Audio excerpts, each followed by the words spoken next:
प्रिय विद्यार्थियों, नमस्कार। Jyotiba Phule group of education में ऑनलाइन क्लासेस सभी विद्यार्थियों का स्वागत है।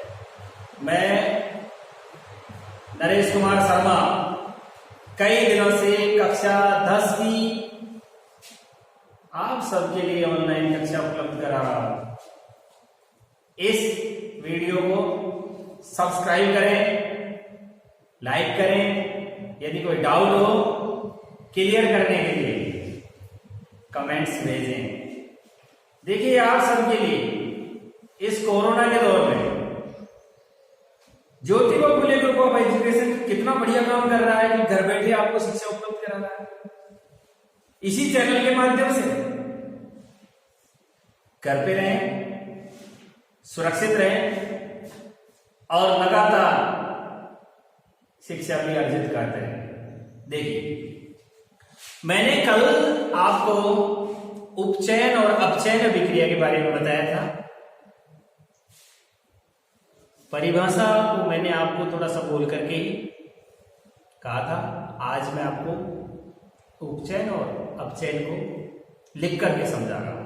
देखिएगा, उपचयन किसे कहते हैं, अपचयन किसे कहते हैं। सबसे पहले आप उपचयन के बारे में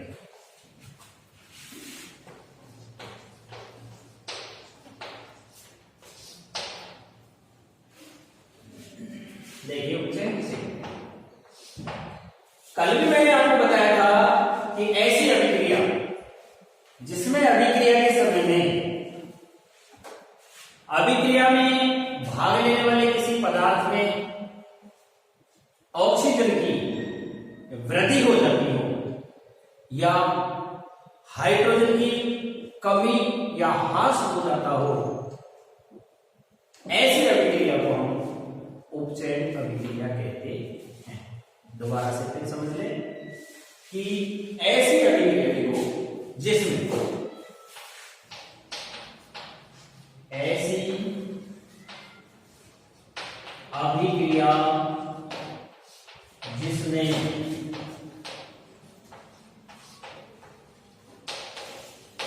अभिक्रिया के दौरान या अभिक्रिया के समय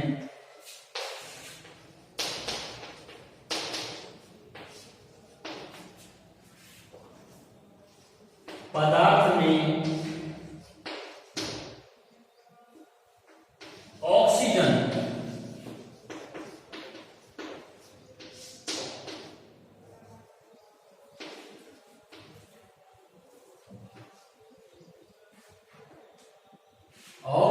की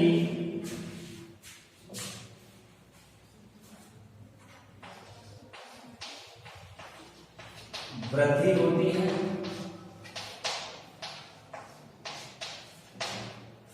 या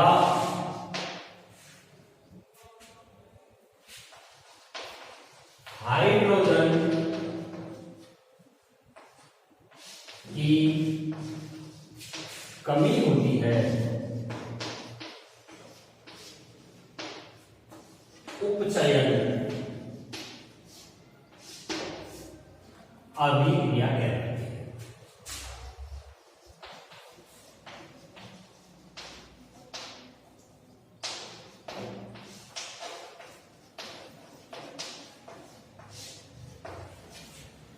दूसरे शब्दों में अगर कहें तो यूं भी कह सकते हैं कि रासायनिक अभिक्रिया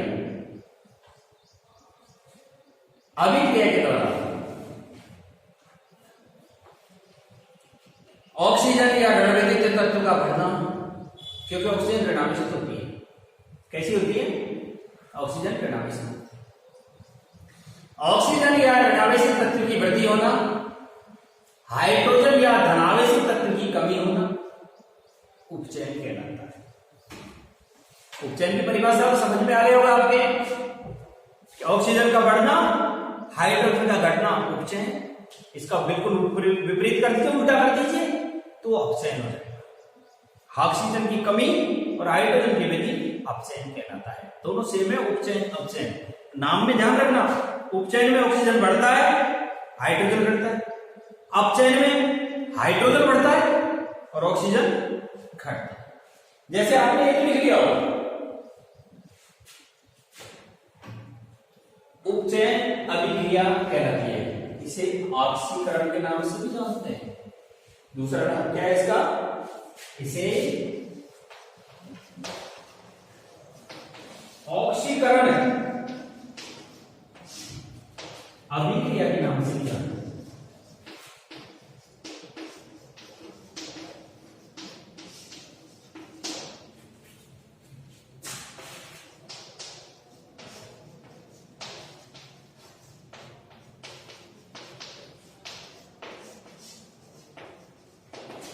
अब इसका आप एग्जाम्पल लेंगे, जैसे आपने कॉपर लिया,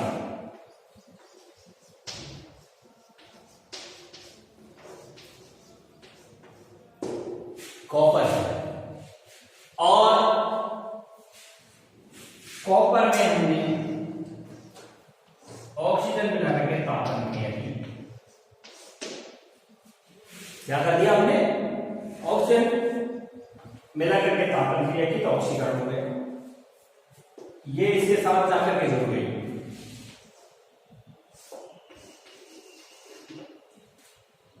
क्या बन गया बताओ?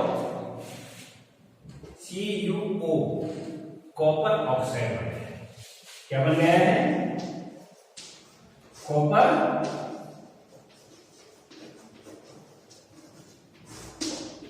कहने का मेरा तात्पर्य है कि कॉपर के साथ क्या जुड़ गया? ऑक्सीजन जुड़ गया है। ऑक्सीजन बढ़ गई ना? किसमें बढ़ गई है? कॉपर में ऑक्सीजन बढ़ गई। अगर मान लीजिए यहां ये होता और इसमें से ये अलग हो जाती तो ऑक्सीजन घट गई। अब तो क्या बढ़ रहा है? ऑक्सीजन की वृद्धि हुई है ना? ऑक्सीजन जुड़ गई है भाई, ऑक्सीजन में वृद्धि हो गई है और कॉपर ऑक्साइड बन गया है। ये आपके सामने कॉपर था, ये आपके सामने ऑक्सीजन है। कॉपर से ऑक्सीजन का जुड़ना, कॉपर ऑक्साइड का बनना, कॉपर ऑक्साइड बनना एक उपचयन है। इसे हम ऑक्सीकरण भी कहते हैं। संतुलित कर लो। अब ये आपके सामने असंतुलित है। एक ढांचा समीकरण है, एक कंकाली समीकरण है। ढांचा कंकाली किसको कह दिया? आपको मैं एक बार ध्यान फिर आकर्षित करना चाहूंगा। पहले मैंने बताया आपको पर ध्यान दो। अगर आपने वीडियो को ध्यान से देखा हो तो मैंने बताया था कंकाली समीकरण किसे कहते हैं, जिसको हिट एंड ट्रायल विधि के द्वारा संतुलित किया गया। हिट एंड ट्रायल विधि का मतलब जानते हो क्या? हिट एंड ट्रायल विधि, अनुमान विधि। हिंदी में अनुमान विधि कहते हैं, अंग्रेजी में हिट एंड ट्रायल विधि। यहां इसको संतुलित करेंगे, देखो फिर उसके बारे में लिखवा दूंगा। हिट एंड ट्रायल की परिभाषा लिखा दूंगा अगर नहीं समझ में आएगी। कॉपर एक है, कॉपर एक चीज का ध्यान रखना, कभी भी किसी भी रासायनिक समीकरण को संतुलित करते समय समीकरण में विद्यमान तत्वों के सूत्र प्रतीक नहीं बदलते हैं। अगर कुछ बदलता है तो उसका गुणांक बदलता है। क्या समझ रहे हो? अगर कुछ बदलता है ना तो केवल गुणांक बदलेगा, और गुणांक हमेशा यहां लिखा जाता है, जिससे ये पूरा का पूरा क्या होता है? गुणा हो जाता है, मल्टीप्लाई। यहां गुणांक है, यहां सूत्र, ये प्रतीक और सूत्र, इसमें कोई बदलाव नहीं कर सकते। कहीं आपको यहां 2 दिखाई दे रहे हैं, आप यहां 2 लगा दो, इसके साथ वहां भी तो 2 है, वहां लगा देंगे तो 9। यहां 2 नहीं लगा सकते। क्यों नहीं लगा सकते? क्योंकि केवल हम गुणांक बदलेंगे। यहां गुणांक पाया जाता है, कहां? केवल यहां गुणांक। अब जैसे यहां ऑक्सीजन के कितने दिख रहे हैं आपको? 2 दिखाई दे रहे हैं। यहां नहीं लगाएंगे, यहां बदलेंगे। तो ऑक्सीजन को संतुलित करने के लिए हमने यहां 2 लगा दिया, ये पूरा का पूरा इससे क्या हो गया है? गुणा हो गया। लेकिन इसके साथ गुणा होकर के ऑक्सीजन तो संतुलित हो गया, लेकिन कॉपर की मात्रा बढ़ गई है। कॉपर भी तो 2 हो गए इसके साथ साथ। अब हमें कॉपर को भी संतुलित करने के लिए क्या करना पड़ेगा? यहां 2 लगाना। और आपका समीकरण कंकाली में रह करके क्या हो गया? अब आपका ये संतुलित समीकरण हो चुका है। कॉपर 2, ऑक्सीजन 2 हो गया संतुलित। ठीक, अब देखिए ये आपके उपचयन का एक बढ़िया उदाहरण है कि पदार्थ के साथ ऑक्सीजन का जुड़ना उपचयन कहलाता है। एक और एग्जाम्पल जैसे NaS, क्या कहते हैं इसको? सोडियम हाइड्राइड कहते हैं। क्या कहते हैं इसे? सोडियम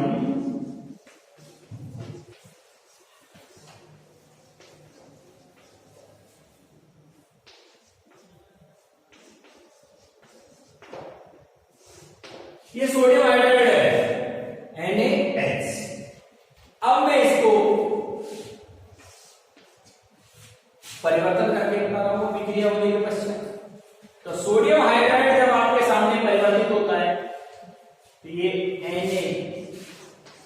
और H2 में बदल जाता है। संतुलित करने के लिए इसे जरूरी होगा, वो बाद की बात है, संतुलित करना बाद की बात है। पहले यहां देखो सोडियम हाइड्राइड किसमें बढ़ गया? सोडियम में बढ़ गया और हाइड्रोजन में बढ़ गया।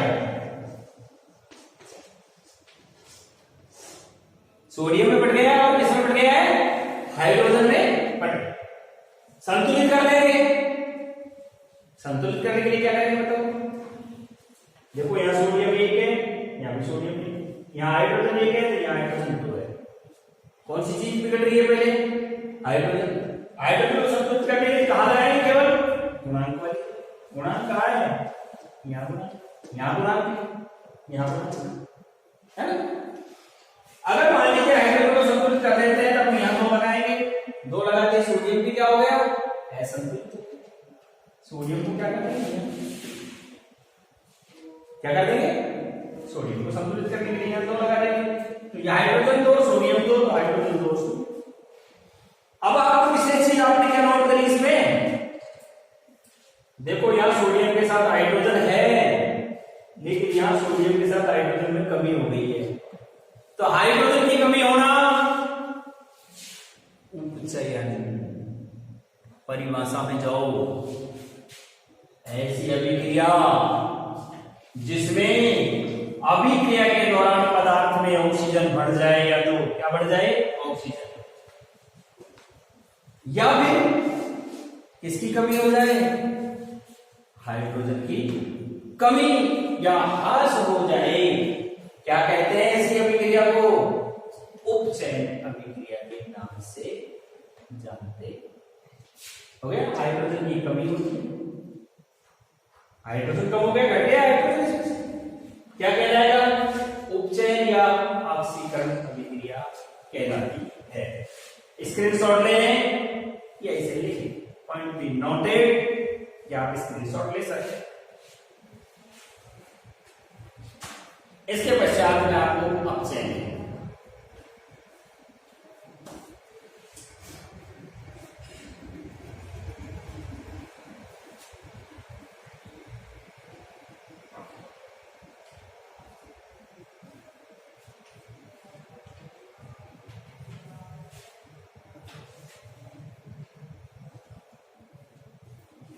शायद आपने नोट कर लिया होगा, मैं इसे मिटाना चाहूंगा।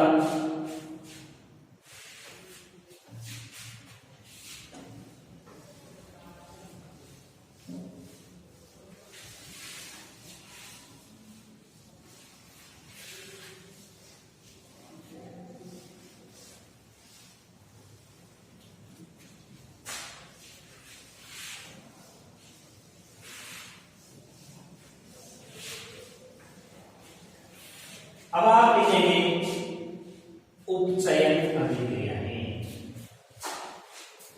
होने के पश्चात अपचयन अभिक्रिया। उपचयन और उपचयन का दूसरा विपरीत क्या हो जाएगा? अपचयन। क्या लिखेंगे? अपचयन।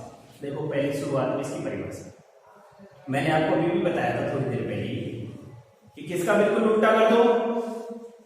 उपचयन का उल्टा कर दो तो अपचयन, अपचयन का सीधा कर दो तो उपचयन। तो क्या हुआ इसका तात्पर्य ये हुआ कि जब रासायनिक अभिक्रिया के दौरान या अभिक्रिया में पदार्थ में हाइड्रोजन की वृद्धि होती हो, ऑक्सीजन की कमी होती हो, इसे हम अपचयन अभिक्रिया के नाम से जानते हैं।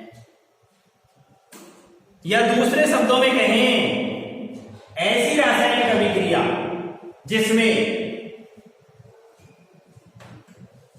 हाइड्रोजन या धन विद्युतीय तत्व की वृद्धि होती हो, ऑक्सीजन या ऋण विद्युतीय तत्व की कमी होती हो, अपचयन कहलाता है। ऑक्सीकरण और अपचयन एक दूसरे के विपरीत होती है। अगर ये क्रिया साथ साथ होती है तो इसे हम रिडॉक्स अभिक्रिया के नाम से जानते हैं। इसमें एक पदार्थ का ऑक्सीकरण होता है तो एक पदार्थ का अपचयन हो जाता है। दोनों क्रियाएं साथ साथ चलती हैं, रिडॉक्स अभिक्रिया के नाम से जानते हैं, या उपचयन अपचयन या उपोपचय अभिक्रिया के नाम से भी इसे जाना जाता है। तो परिभाषा नोट करें, अभिक्रिया के समय जब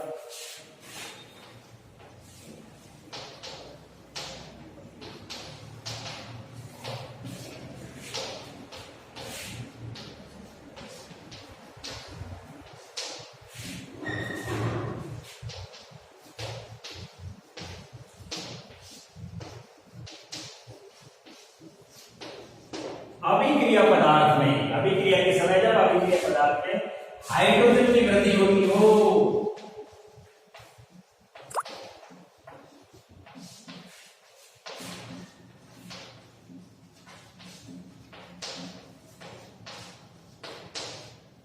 या ऑक्सीजन की कमी होती हो,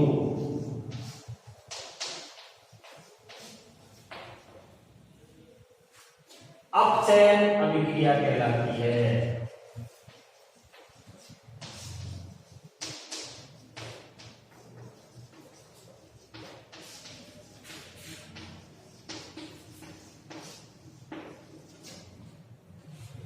अभिक्रिया के समय अभिक्रिया पदार्थ में हाइड्रोजन की वृद्धि होती हो,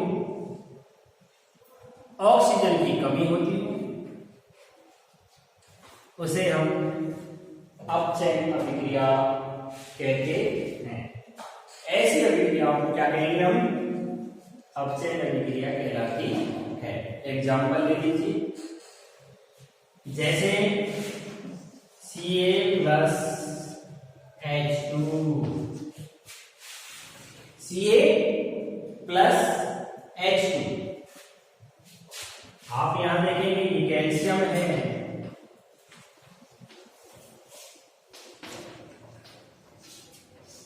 और ये है हाइड्रोजन। बनने वाला क्या बन गया हमारे सामने? CaH2 बन गया। क्या देख रहे हो? हम देख रहे हैं कि Ca और H2 अलग अलग थे, Ca के साथ हाइड्रोजन जुड़ करके हाइड्रोजन की वृद्धि हो गई है, अपचयन कहला रहा है। क्या कहला रहा है? क्या कहला रहा है? अपचयन। किस चीज का जुड़ना? H की वृद्धि होना, अपचयन हो गया, क्योंकि इसमें H की क्या हो रही है? H की वृद्धि हो रही है ना, H बढ़ रहा है, तो क्या कहलाएगा? अपचयन। जैसे दूसरी तरह से आप देख लो कि Cu कॉपर ऑक्साइड है। क्या है? Copper oxide. कॉपर के साथ क्या जुड़ा हुआ है? ऑक्सीजन जुड़ा हुआ है। कॉपर के साथ क्या जुड़ा हुआ है?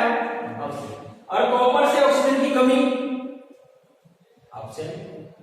परिभाषा में यही तो लिखा हुआ है। वृद्धि तो इसकी हो रही है, इसकी कमी हो जाए।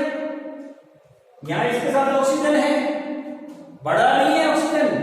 कॉपर में से ऑक्सीजन क्या हो गया? खिसक गया। कॉपर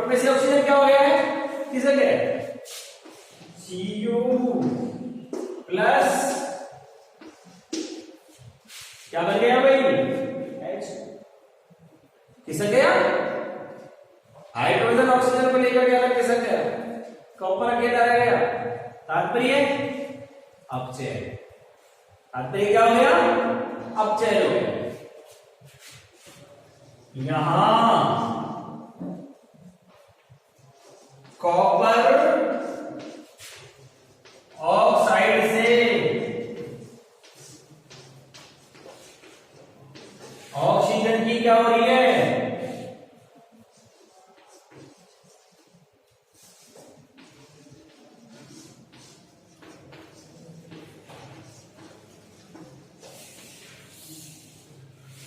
अतः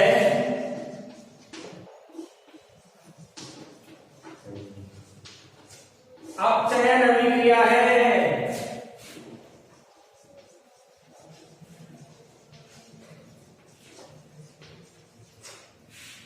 अतः क्या है? अपचयन अभिक्रिया है।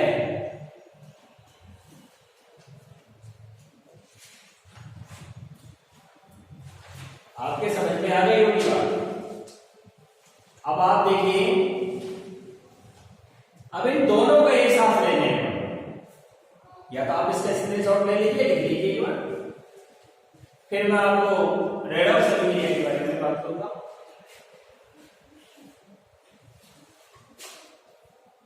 नोट कर लिया? देखिए मैं इसे मिटा रहा हूं।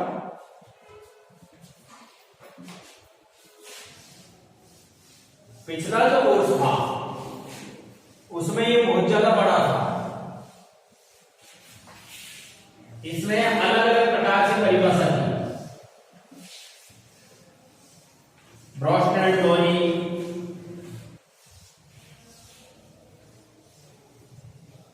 के द्वारा दी गई परिभाषा, कई प्रकार के वैज्ञानिकों के द्वारा दी गई परिभाषा है, लेकिन अब ये बहुत ही इजी हो गया, आपका एक बार छोटा भी हो गया है। पहले रसायन के जो पार्ट थे बड़े भी थे। देखिए मैं आपको रेडॉक्स अभिक्रिया के बारे में लिखवाना चाहूंगा कि रेडॉक्स अभिक्रिया,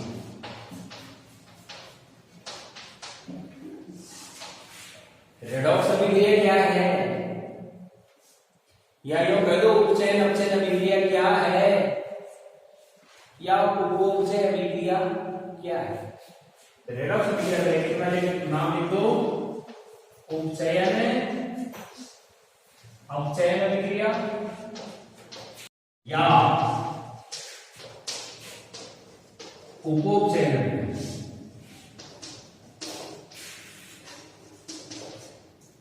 उपचयन अपचयन या उपोपचय। आ रहा है समझ में? सबसे पहले इसकी परिभाषा देखो।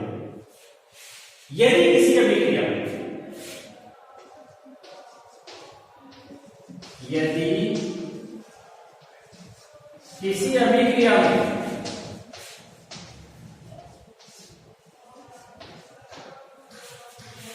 यदि किसी अभिक्रिया में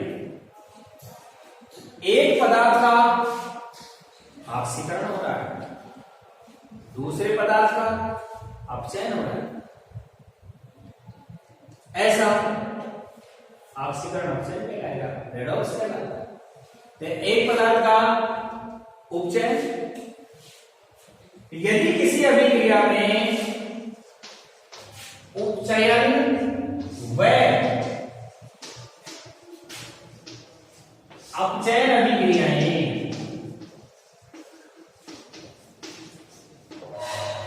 यदि किसी अभिक्रिया में उपचयन और अपचयन अभिक्रियाएं एक साथ हो रही हैं,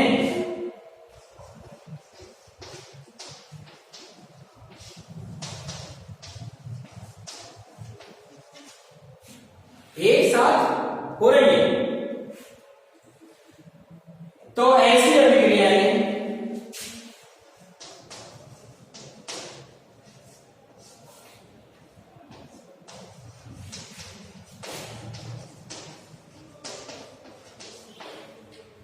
क्या कहलाती है बताओ? रेडॉक्स अभिक्रिया कहलाती है।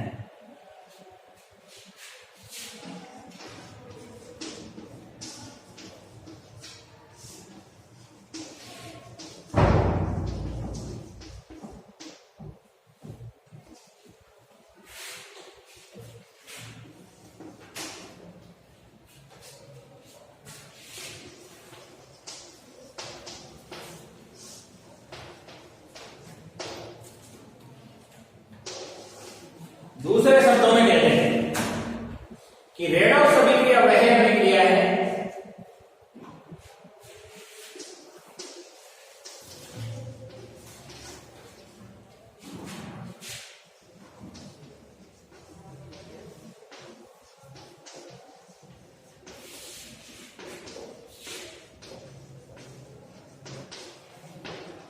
रेडॉक्स अभिक्रिया वह अभिक्रिया है जिसमें एक अभिकारक उपचयित होता है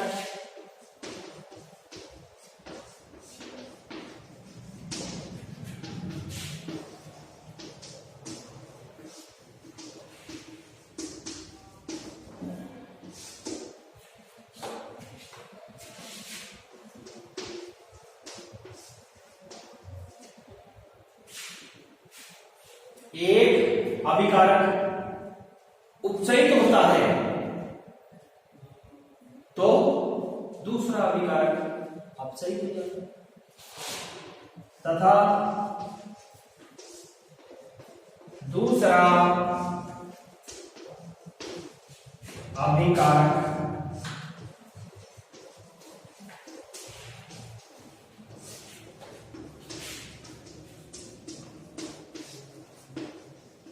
अपचयित हो जाता है।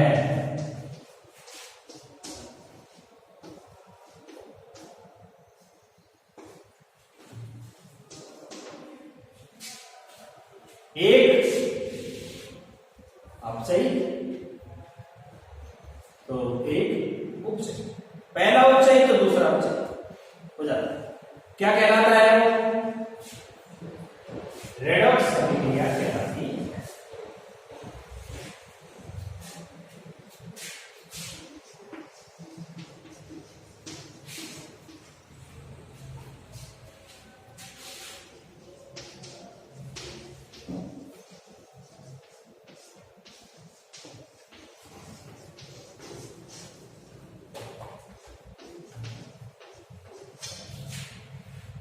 एग्जाम्पल ले लो इसके, जैसे आपके सामने उदाहरण ले लेते हैं अपने, टॉपिक अपन दे चुके हैं CO plus H2 Cu plus H लिया है ना भाई, यही तो उदाहरण दिया अपन ने, इसी को अपन बांट रहे हैं, बांटो इसे।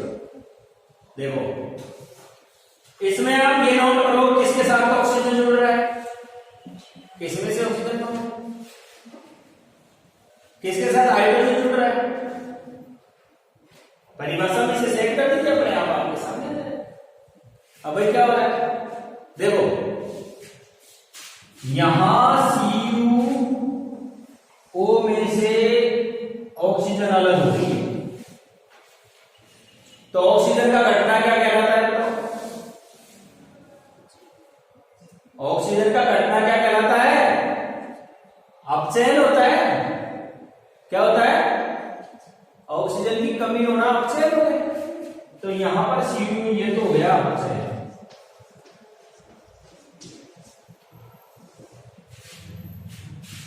ऑक्सीजन का बढ़ना उपचयन, और हाइड्रोजन का बढ़ना भी क्या, हाइड्रोजन का बढ़ना क्या हो जाएगा? अपचयन। हाइड्रोजन का घटना उपचयन। देखो आपको हाइड्रोजन दिखाई दे रहा होगा ऊपर, हमने इसे तापमान दिया और इसके जाकर के किसी की वृद्धि हो गई, हाइड्रोजन के साथ कौन जुड़ गया? ऑक्सीजन जुड़ गया, तो ऑक्सीजन का जुड़ना उपचयन हो गया, यानी देता हूं तापमान, और हाइड्रोजन में ऑक्सीजन आकर के यहां जुड़ गई, ये हो गया उपचयन। रेडॉक्स अभिक्रिया का बहुत बढ़िया उदाहरण है। यहां लिख देंगे कि CuO का Cu में क्या हो रहा है? अपचयन हो रहा है। हो गया? उसी प्रकार से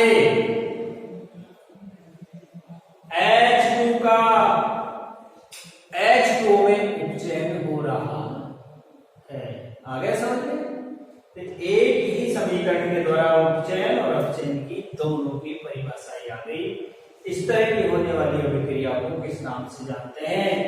रेडॉक्स अभिक्रिया के नाम से जानते हैं। एक और इसका उदाहरण देता हूं आपको।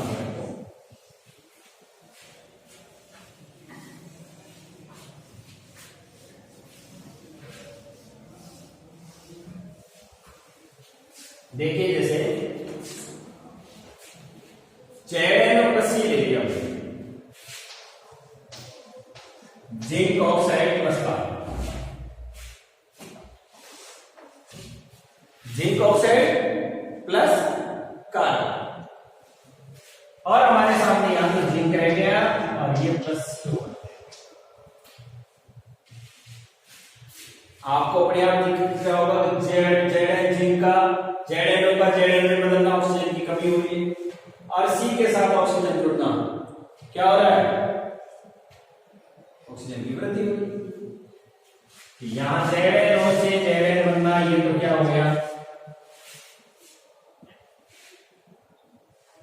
अपचयन हो गया। और यहां C से CO बनना क्या हो गया? उपचयन। तो ऊपर तो लिख देंगे उपचयन और नीचे लिख देंगे अपचयन। आप अब अच्छी तरह समझ सके होंगे कि यहां कार्बन उपचयित हो रहा है और यहां जिंक ऑक्साइड अपचयित हो रहा है। जब ये दोनों एक साथ साथ होती है तो इस प्रकार की अभिक्रिया को हम क्या कहते हैं? उपचयन, अपचयन या रेडॉक्स अभिक्रिया के नाम से जानते हैं। एक और उदाहरण है इसका, साथ साथ इनको नोट करते जरूर जाना।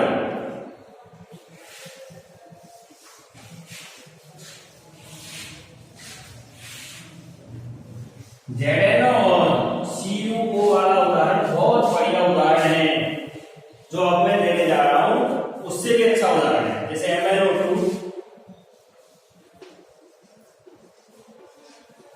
मैग्नीज डाइऑक्साइड है, MnO2 मैग्नीज डाइऑक्साइड है प्लस 4HCl, रिएक्शन है MnCl2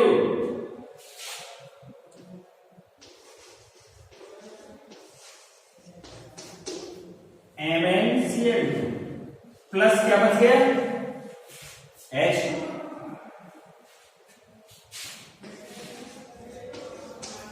संतुलित कर लेंगे, कीजिए संतुलित। ऑक्सीजन के 2 है, वहां ऑक्सीजन है, यहां क्लोरीन के 4 है, यहां क्लोरीन। तो हम पहला काम क्या करेंगे? संतुलित करने के लिए MnCl2 H2 और हमारे सामने क्या बन गया है? Cl2।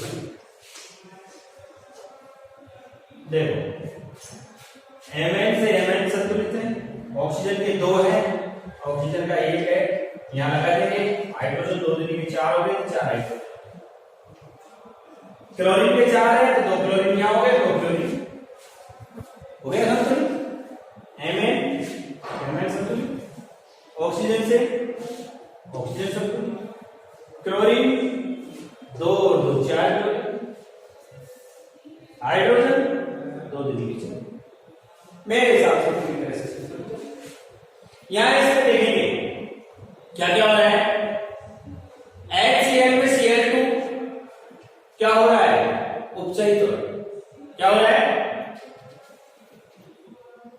यहां पर HCl से Cl2 में अपचयित हो रहा है, और इधर MnO2 है, ये क्या हो रहा है? MnCl2 में अपचयित। ये उपचयित हो गया, ये अपचयित होता जा रहा है। लिख देता हूं मैं आपको यहां, इसको मिटा दूं मैं।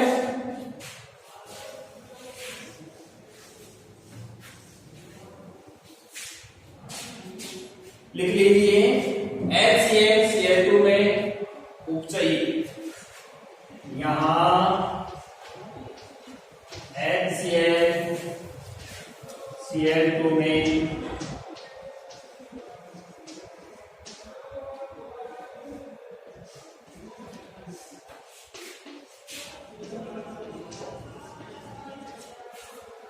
लिख लिया आपने, HCl उपचयित हो रहा है और MnO2 में अपचयित हो रहा है तथा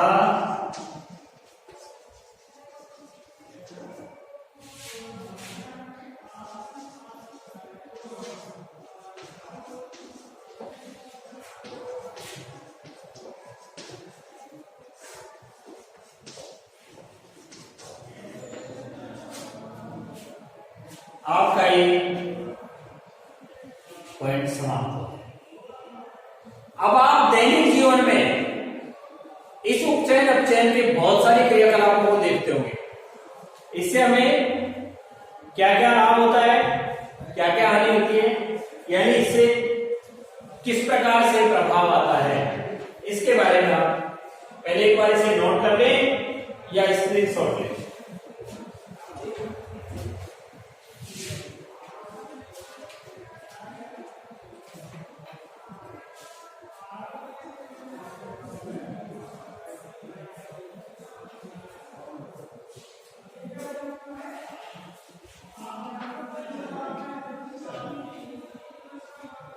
पॉइंट नेक्स्ट नोट करें कि दैनिक जीवन में उपचयन अभिक्रियाओं का प्रभाव।